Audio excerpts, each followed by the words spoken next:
Ok,ចឹងសួស្តីអ្នកសិក្សារូបវិទ្យាទាំងអស់គ្នាចឹងស្វាគមន៍មកកាន់វីដេអូថ្មីតាក់ទងជាមួយនឹង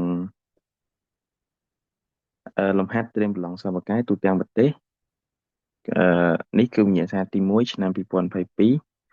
ថ្នាក់ទី12រូបវិទ្យាលំហាត់លេខ6ចឹងគេនិយាយថាទយោបាញ់ទឹកមួយនៅទយោហ្នឹងណាហើយត្រូវបានប្រើសម្រាប់បំពេញអាងទឹកមានរាងជាស៊ីឡាំងដែលមានកប់ផ្ចឹកដេរអញ្ចឹងអានេះដោយសារយើងគូស2D អញ្ចឹងពីវិមាត្រយើងមើលទៅអញ្ចឹងឯងកាប់ពិតកំពង់ទឹកហ្នឹងវាជារូបស៊ីឡាំងអញ្ចឹងហើយកប់ផ្ចិតរបស់វាដេរអញ្ចឹងកប់ផ្ចិតគឺចម្ងាយពីចុងមួយទៅចុងមួយដេរណាហើយកម្ពស់របស់វាគឺ2D ដែលយើងគូសនៅកន្លែងនេះហើយកណ្ដុងយើងចេះទយោបាញ់ទឹកហ្នឹងគឺបាញ់ក្រោមមុំalpha ស្មើ45ដឺក្រេអញ្ចឹងនេះគឺមុំ45ដឺក្រេហើយធាតុនឹងអាក់ដេកដែលស្មើគ្នានឹងនីវ៉ូបាតអាងអញ្ចឹងមានន័យថា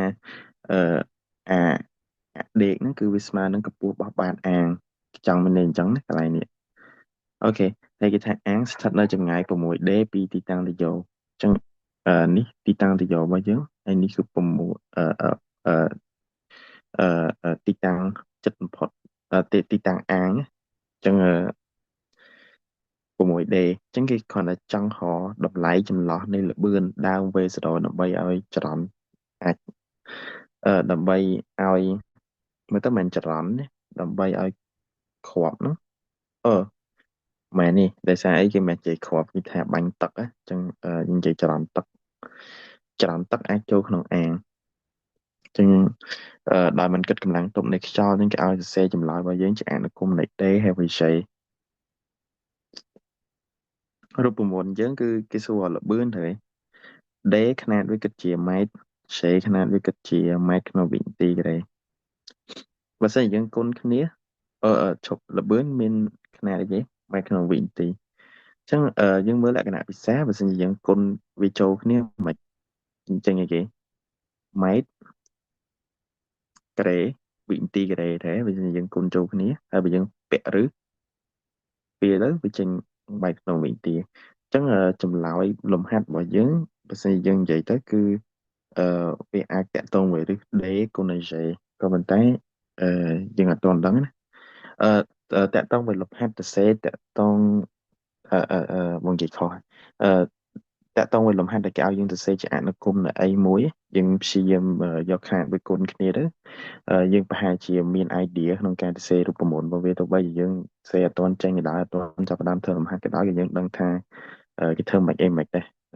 យើងរបៀបថាអូយើងមានគោលហើយអីចឹងយើងគួរតែដើមមិនចឹងណាអញ្ចឹងកន្លែងនេះគេឲ្យរកចន្លោះល្បឿននេះអញ្ចឹងវាតាក់ទងvớiនឹង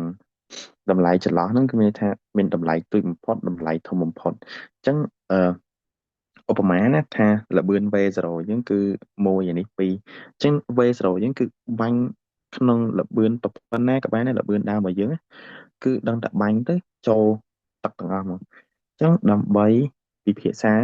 ករណីហ្នឹងបានយ៉ាងងាយស្រួលគឺដំបូងគេបាញ់ធ្វើម៉េចឲ្យត្រូវអានេះបកគោដំបូងហ្នឹងរឿងទី1ណារឿងទី2គឺយើងបាញ់ធ្វើម៉េចឲ្យប៉ះនឹងចុងខាងនេះហើយបន្ទាប់មកយើងពិភាក្សាករណីដែលនៅពាក់កណ្ដាលហ្នឹងទៅអាហ្នឹងទៅចេះតែមុននឹងចូលអឺថ្នាក់សិល្បកាយយើងរៀនដល់ហើយសមីការចលនាកបបាញ់ចឹងយើងដឹងហើយថាវាស្មើនឹងដក J លើ2 V0 ក្រេកុសក្រេ alpha គុណនឹង x ក្រេបូកឲ្យតង់សង alpha គុណនឹង x ក្រេហើយរូបមន្តនេះគឺស្រាយចេញមកបានដោយសារតែសមីការកន្លងរបស់យើង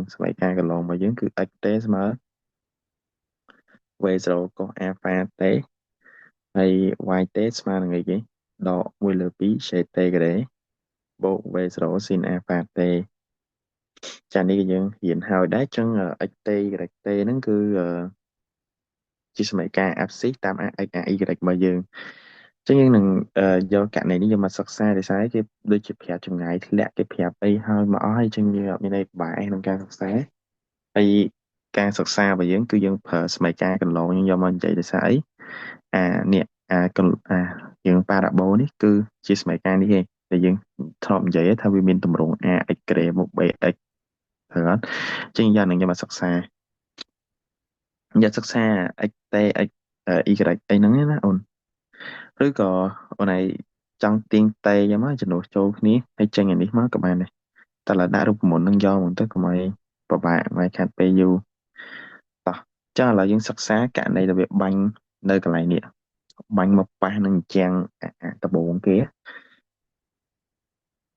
ចឹងចម្ងាយធ្លាក់យើងកន្លែងណាអូននេះ6D ទៅចម្ងាយធ្លាក់យើង x ស្មើ 6D ចឹងបើសិននិយាយទៅបើសិនជាយើងពិនិត្យមើលមិនទាន់មុននឹងយើងតទៅមុខទៀតណាយើងឃើញថាពេលដែលយើងបាញ់នេះគឺយើងបាញ់ដោយមុំអាហ្វាទាំងពីរនេះទាំងពណ៌សទាំងពណ៌ក្រហមគឺបាញ់ដោយអាហ្វាស្មើ45ដឺក្រេដូចគ្នាចឹងអាហ្វាយើងគឺថេរក្នុងករណីហ្នឹង J នេះក៏ថេរដែរចានេះក៏ថេរដែរស្អីអាហ្វាយើងថេរចានេះថេរចឹងយើងមើលស្មីការកន្លងយើងទៅគឺសិតតែទំហំថេរទាំងមេតានេះដែលប្រែប្រួលចឹងណាចឹងអឺកន្លែងនេះតាមការគិតរបស់បងគឺបើសិនជាយើងមើលរូបមន្តចម្ងាយធ្លាក់របស់យើង x ស្មើ v0 ក្រេ sin 2 alpha លើ j ដែរនឹងរូបមន្តចម្ងាយធ្លាក់ទៅហើយយើងករណីយើងបាញ់ដោយមុំ alpha ស្មើ45ដឺក្រេអញ្ចឹងទាំងពីរករណីហ្នឹងគឺថេរទៅអញ្ចឹង x ហ្នឹងគឺស្មើប៉ុណ្ណឹងថេរហើយ j នេះគឺថេរអញ្ចឹងអឺដើម្បីឲ្យបានល្បឿនបើសិនជាយើងបាញ់មកត្រឹមនេះណាចម្ងាយ x យើង 6D ទៅឯងតែបើសិនជាយើងបាញ់មកដល់កន្លែងនេះចម្ងាយយើងអីគេ 6D ហើយត្រូវបូក D ទៅចឹង 7D ចឹងអូបងសេប្រឆាំងពណ៌គ្នាឈប់កាយចឹងសិនចឹងបាញ់បាញ់ពណ៌សចម្ងាយ x ទៅ 6D ហើយបាញ់ពណ៌ក្រហមចម្ងាយ x 7D ហេតុអីបានជាបងយករឿងហ្នឹងយកមកនិយាយគឺដោយសារតែបងចង់និយាយរឿងល្បឿនអតិបរមាបរមាអញ្ចឹងយើងឃើញថាល្បឿននេះគឺល្បឿនទូចបំផុតទេដែលយើងមើលទៅបានចម្ងាយ 6D ឃើញចម្ងាយហើយណាមួយចម្ងាយ 6D គឺជាចម្ងាយទូចបំផុតហ្នឹងមុនហ្នឹងនេះនៅមុខគេនេះហើយចម្ងាយ 7D ជាចម្ងាយឆ្ងាយបំផុតទៅចានេះទូចបំផុតអានេះឆ្ងាយបំផុតត្រូវអត់អញ្ចឹងដោយសារតែអស់នេះវាថេរអញ្ចឹងវាតាក់ទងV0អញ្ចឹងបាទនេះទូចបំផុតអានេះថាទូចបំផុតហើយបាទនេះវាឆ្ងាយបំផុតវាត្រូវអឺអឺអធំបំផុតហើយអញ្ចឹងវាត្រូវមួយអបបរមាមួយអតិបរមាអញ្ចឹងកន្លែងហ្នឹងសង្ឃឹមថាចាប់បានចុះហើយបើចាប់អត់បានទេចាំខមមិននៅខាងក្រោមមកអូខេតោះចានេះគ្រាន់តែជា note អីទេអញ្ចឹងកុំឲ្យប៉ះពាល់យើងយើងលុបវាចោលទៅហើយយើងយកសមីការយើងមកនិយាយម្ដងទៀតបាទអញ្ចឹងឥឡូវយើងពិភាក្សាករណីល្បឿនអបបរមាសិនល្បឿនអបបរមាដែលវាជាចម្ងាយតូចបំផុតណា 6D ហ្នឹង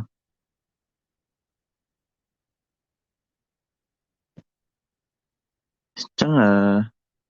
បើនិយាយទៅគឺយើងយកសមីការយើងយកមកនិយាយដក J លើ 2 V0 ក្រេកុសក្រេអាហ្វា x ក្រេបូកតង់សងអាហ្វាគុណ x ហើយយើងដឹងហើយថាអាហ្វារបស់យើងគឺ45ដឺក្រេហើយយើងដឹង x ចម្ងាយតូចបំផុតរបស់យើងក្នុងករណីនេះគឺ 6D ណាហើយ y របស់យើងគឺ 2D ទេយើងបាញ់មកធ្លាក់មកចំកន្លែងនេះអញ្ចឹងកម្ពស់យើងគឺ 2D ណា y ស្មើ 2D អញ្ចឹងយកមកចំនួនក្នុងនេះឥឡូវដើម្បីឲ្យងាយស្រួលគណនាតង់សងឲ្យកុំឲ្យញញៃតង់សងអាហ្វាតង់សង45ស្មើ1ទេហើយកុសក្រេអាហ្វារបស់យើងគឺស្មើគេឥឡូវយើងនិយាយកុសអាហ្វាសិនកំដរញញៃអញ្ចឹងកុស45គឺ2លើ2ទៅ chẳng phải chân dân dèm pi cô kể phá cứ pi lờ pi lờ chỉ cái đấy ở này thôi tới chân môi lờ pi để mong chạm đáy ở khi ta chân đồ châu đấy đọ sẽ lờ pi về rồi cái đấy còn này môi lờ pi ách cái đấy trồn chắc những chân đồ ách ý cái đấy châu đai mong đó nè chân chân đồ này pi đế anh đi cùng với đế tăng sẵn alpha nhưng tăng sẵn sai phèm bên môi còn nói ách chân ách chân cùng với đế đây ta chắc là những khinh thà pi hay môi lờ pi nít đại cả quỵt muối nè pi đế mà đọ sẽ lơ về rồi cái đấy cô nên nâng sam sắp vào mũi D cái đấy à, bộ ai nâng vào mũi D ờ, và xin chỉ dân bao hàng đi ta khẳng chuế nhưng mà này chứ sẽ lơ về rồi cái đấy bao sam sắp vào mũi đây mình tức D cái đấy thật đó thì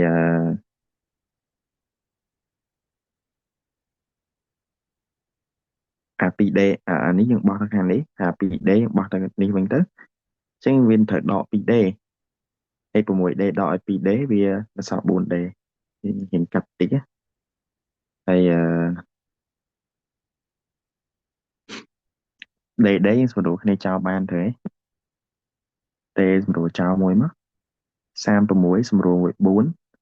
anh đi sau bốn anh đi sau mùi chả khá ní ở sau đầm mùi tỏ tránh nghiệm mà mùi mình anh bốn dễ các bạn chỉ làm cái này nè bốn hay dễ mình cái tôi nên đi hay về số đồ cái đấy đầy số mùi hay đi ngồi về số đồ mất về số đồ cái đấy mất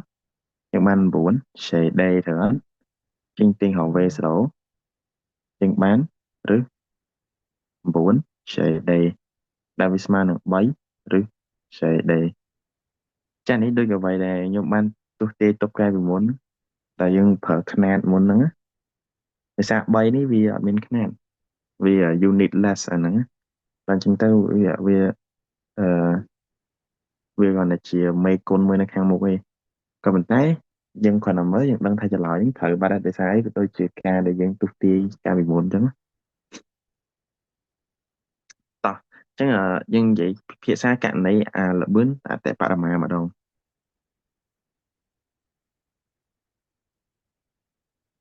ល្បឿនអតិបរមាអញ្ចឹង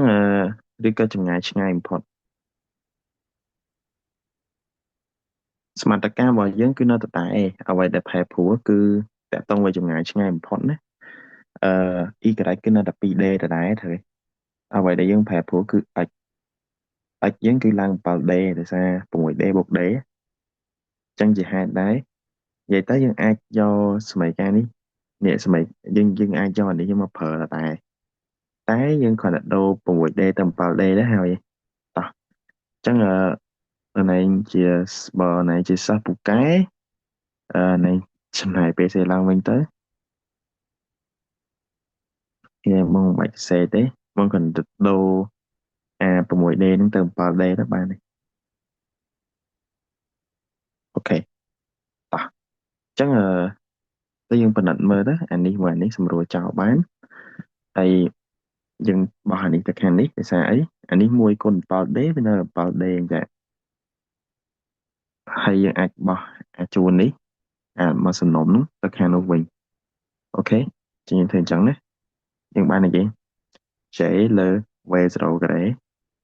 គុណឲ្យ49 D ការ៉េស្មើនឹង2D ហ្នឹងបោះទៅខាងស្ដាំមកយើងបាន 5D អូខេយើងឃើញថា D យើងសម្រួលគ្នាបានត្រូវ D D ហើយបើសិនជាយើងទាញរក V0 យើងស្មើ49លើ5 shade ចំណែកសាក់ទាញគឺចឹង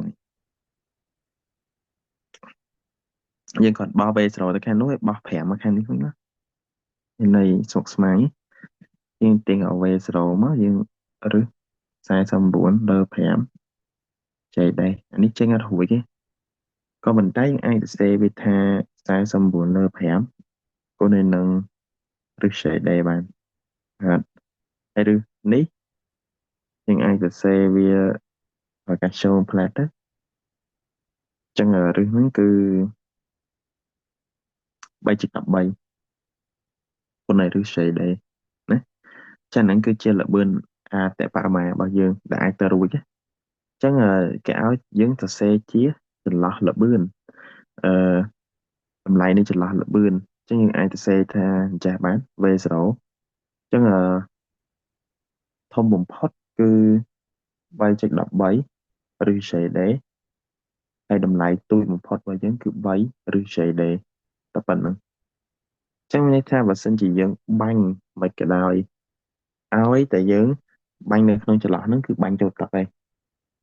ចាហ្នឹងដូចរបៀបតែគេកណនាចង់បាញ់ត្រូវកន្លែងណាមួយអញ្ចឹងទៅណាហើយដល់រក្សាមុំឲ្យនៅដដែលហើយគេស្គាល់ទីតាំងទីសំខាន់គឺគេស្គាល់កម្ពស់គេស្គាល់ x នេះគេស្គាល់ចម្ងាយ x គេស្គាល់កម្ពស់របស់យើង share យើងស្គាល់ហើយយើងបាញ់ទៅមកមុំណាចឹងនេះគឺលំហាត់នេះយើងអាចបាញ់ទៅជាបាញ់គ្នាក្នុងសង្គ្រាមអីគេកណនាតាមហ្នឹងហើយយើងគ្រាន់តែស្គាល់កម្ពស់ហើយចម្ងាយតែប៉ុណ្្នឹងអូខេចឹងមិនមានចម្ងល់អីអាចcomment នៅខាងក្រោមបានហើយអឺបើសិនជាចាប់អារម្មណ៍រៀនត្រៀមសមកាយអាចតាក់ទងមកខ្ញុំបានដោយ link នៅក្រោមវីដេអូនេះអូខេចឹងវីដេអូបានដល់ទីបញ្ចប់ហើយអរគុណជំរាបលា